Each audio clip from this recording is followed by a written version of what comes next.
حضرت عمر فاروق رضی اللہ عنہ کہیں جا رہے تھے کہ انہوں نے ایک آدمی کو دیکھا، وہ اپنے بیٹے کو بہت زیادہ پیار کر رہے تھے، ان باپ بیٹوں کی شکلیں آپس میں مل رہی تھی بہت زیادہ، وہ پیار کر رہے تھے، کبھی اس کو کاندھے پر بٹھا لیتے، کبھی اس کو گود میں اٹھا لیتے۔ حضرت عمر فاروق رضی اللہ عنہ نے اس آدمی سے پوچھا، تم اپنے بیٹے کو کیوں اتنا پیار کر رہے ہو؟ وہ آدمی بولا کہ میں جہاد پر جانے لگا تھا اور میری بیوی حاملہ تھی، تو میں نے اپنے اللہ تعالیٰ سے یہ دعا کی کہ اللہ تعالیٰ میرے بچے کو اپنی حفاظت میں رکھنا۔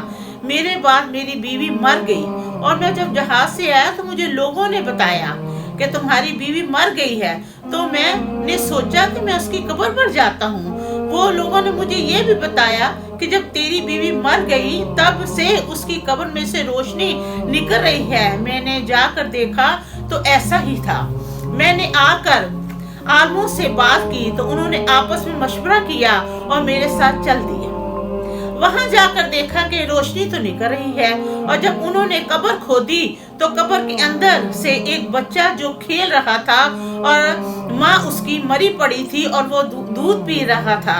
میں نے جلدی سے اس بچے کو اٹھا لیا اور غیب سے آواز آئی، اے میرے بندے، تو نے یہ کہا تھا نا کہ اللہ تعالیٰ میرے بچے کی حفاظت کرنا۔ اگر تو نے یہ کہا ہوتا کہ اللہ تعالیٰ میری بیوی کی بھی حفاظت کرنا، آج تیری بیوی تیرے پاس زندہ ہو۔